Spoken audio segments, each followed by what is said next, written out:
Assalamualaikum warahmatullahi wabarakatuh. Perkenalkan, nama saya Elva Maria Magdalena dari kelas 10 TJKT1.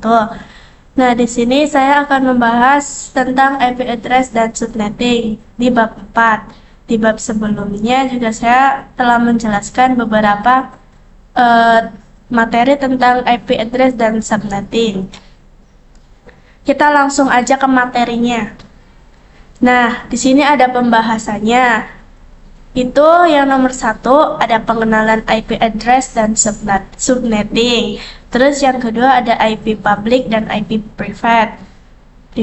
Yang ketiga ada classful dan classes addressing. Yang keempat ada kasus subnetting. Yang kelima ada konsep block subnet. Yang keenam ada konsep switch dan router. Nah, di sini kita langsung ke materi yang pertama aja, yaitu pengenalan IP address dan subnetting. IP address sendiri adalah serangkaian angka unik yang berfungsi sebagai identitas untuk setiap perangkat yang terhubung ke jaringan, baik jaringan lokal maupun internet. IP address memungkinkan perangkat untuk saling berkomunikasi. Jadi IP address ini salah satu perangkat untuk saling berkomunikasi antar satu perangkat dan perangkat yang lain. Terus di sini juga ada struktur IP address terdiri dari 32 bit bilangan binar untuk IP versi 4 yang umum digunakan, yang dibagi menjadi 4 kelompok oktet yang dipisahkan oleh titik. Contohnya 192.168.1.1 setiap oktet bernilai antara 0 hingga 255.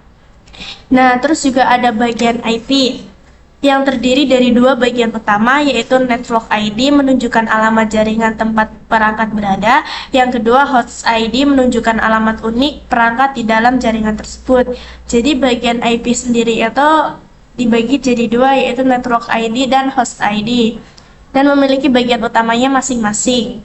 Terus ada subnet mask juga, adalah angka 32 bit yang digunakan untuk membedakan bagian network ID dan host ID dari sebuah IP address.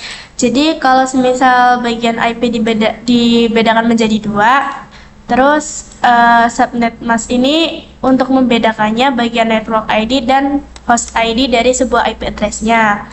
Terus juga ada subnetting, adalah teknik membagi jaringan komputer yang besar menjadi beberapa jaringan kecil, subjaringan atau subnet. Terus agar menjadi lebih efisien dan mudah dikelola.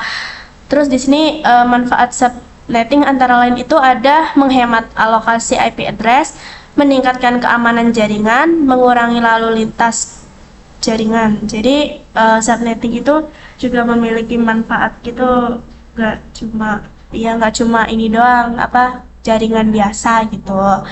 Terus kita ke materi selanjutnya.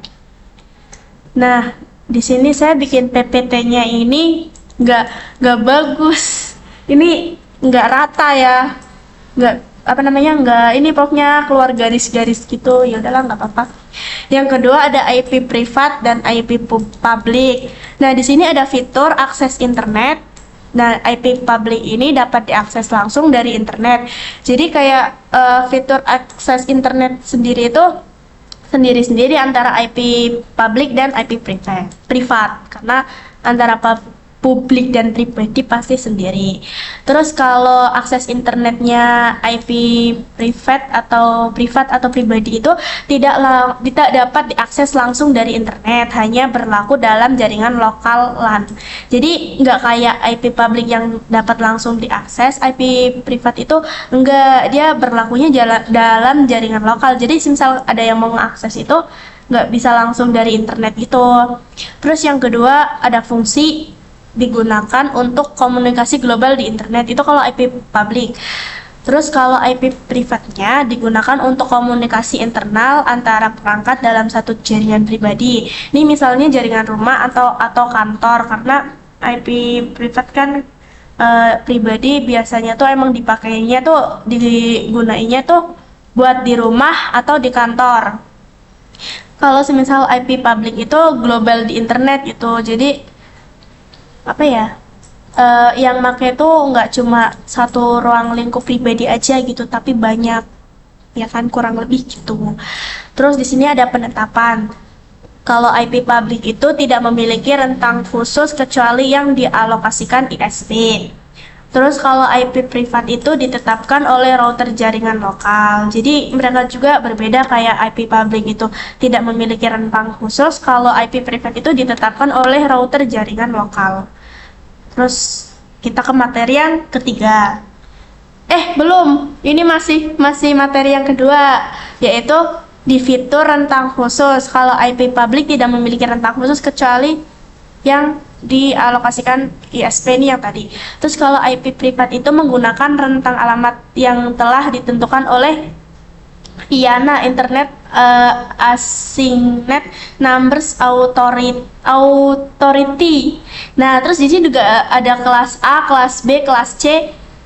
Ya, ada 3 kelas. Nah, kalau kelas A itu 10, IP-nya itu 10.0.0.0 sampai 10.255.255.255. Aduh, tipu banget ya. Terus yang kelas B itu 172.16.0.0 sampai 172.31.255.255. Nah, yang kelas C itu 192.168.0.0 sampai 192.168.255.255. Nah, ini tuh kayak IP address-nya itu sendiri-sendiri dari kelas A sampai kelas C. Terus di sini materi yang ketiga ada classful dan classes addressing. Terus ini adalah dua metode pengalamatan IP yang berbeda. Classful addressing pengalamatan per kelas. Metode lama yang membagi alamat IP menjadi kelas-kelas, yaitu A, B, C, D, E dengan subnet mask, default atau tetap. Terus ini kelasnya tuh dibagi jadi berapa ini? Kelas A ada mask default IP-nya 255.0.0.0. Kalau kelas B itu 255.255.0.0. Kalau kelas C 255.255.255.0. Terus kalau kelas D dan E itu digunakan multicasting dan penelitian. Metode ini dianggap tidak efisien karena banyak IP yang terbuang. Jadi di sini itu classful itu banyak IP yang terbuang atau mungkin nggak dipakai. Kalau classes addressing itu pengalamatan tanpa kelas. Jadi beda dengan classful addressing yang dibagi menjadi beberapa kelas, yaitu A, B, C, D, E, dan banyak IP yang terbuang. Kalau classes addressing itu enggak. Metode modern yang digunakan classes internet domain routing CIDR atau notasi slash, misalnya slash 24 sampai slash 27, memungkinkan pengguna subnet mask panjang variabel like subnet mask FLSM yang diberikan fleksibilitas dan efisiensi yang lebih tinggi dalam alokasi alamat IP. Terus juga metode ini mendominasi jaringan saat ini. Jadi antara dua kelas full dan classes ini tuh sangat berbeda, berketerbalikan gitu. Terus ini yang classes addressing itu mendominasi jaringan saat ini gitu. Jadi beda lah intinya. Nah, kita lanjut ke materi berikutnya. Yang keempat ada kasus subnetting. Contoh soalnya seperti ini. Semisal aku memiliki IP address 192.168.1.0/26. Nah, IP ini kelas C dengan notasi CIDR 26 yang berarti 26 bit pertama. Terus subnet max-nya adalah 255.255.255.192 karena 26 bit 1S sama dengan seginilah dalam biner. Terus jumlah host per subnetnya itu bisa dihitung 62 kurang lebihnya.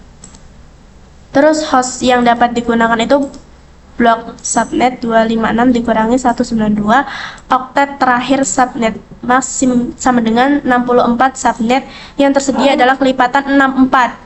Jadi ini tuh kelipatan 64 kayak 0, 64, 128, 192. Jadi ini perkelipatan gitu. Ini kasus subnetting atau contoh soal yang saya dapetin gitu. Nah, terus ini hasil subnettingnya. Yang subnet ke 1, network address-nya 192.168.1.0. Lah, host awalnya tuh 192.168.1.1. Kalau yang terakhirnya itu 192.168.1.62. Terus broadcast-nya address 192.168.1.63. Terus subnet keduanya ini 192.168.1.64. Terus host awalnya 192.168.1.65. Host akhirnya 192.168.1.126. Terus broadcast address-nya 192.168.1.127 dan seterusnya untuk subnet ketiga dan keempat. Jadi kurang lebih hasil subnettingnya itu kayak gini, segini gitu IP address-nya. Terus yang kelima ada konsep blok subnet. Nah, blok subnet sendiri itu merujuk pada rentang alamat IP yang dicakup oleh satu subnet tertentu. Dalam perhitungan subnetting, blok subnet atau internet size adalah nilai tetap yang digunakan untuk menentukan alamat jaringan berikutnya. Jadi konsep blok subnet itu rentang alamat IP yang dicakup oleh satu subnet tertentu. Tuh, jadi nggak semuanya, intinya tertentu gitu loh subnetnya. Ya kurang lebih kayak gitu. Terus cara menghitung blok subnet yang paling mudah untuk subnet mask non standar, misalnya 192, 224, 240 dan lain-lain. Di oktet yang relevan adalah dengan mengurangi nilai subnet mask tersebut dari 256.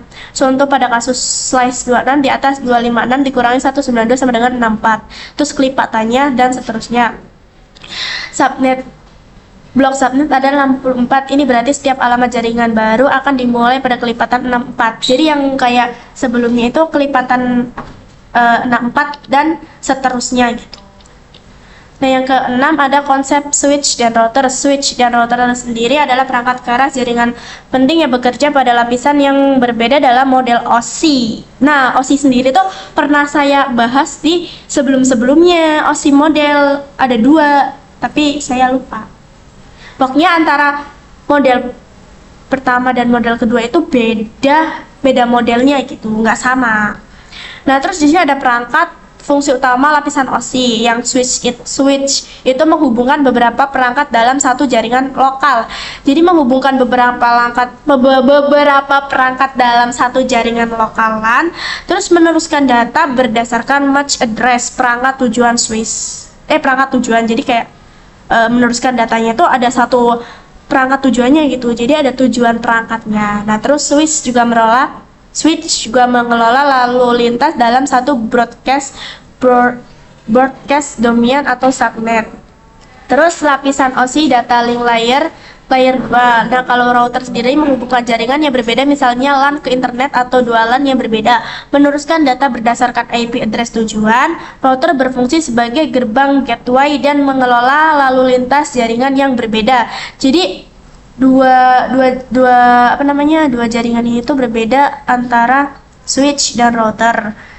Terus kalau semisal switch itu mengelola lalu lintas dalam satu broadcast domain atau subnet. Nah, kalau semisal router sendiri itu mengelola lalu lintas antar jaringan yang berbeda gitu. Terus ada lapisan OSI-nya network layer yang layer ketiga. Nah, jadi segitu dulu pembahasan kita di bab 4 kali ini. Sebenarnya banyak kurangnya pembahasan di kali ini, cuma segitu dulu yang bisa saya sampaikan. Terus kurang lebihnya atau dalam typo pembahasannya mohon dimaafkan dan mohon dimaklumi. Jadi sekian materi dari saya. Wassalamualaikum warahmatullahi wabarakatuh. Sampai bertemu di materi bab 5 berikutnya. Dadah.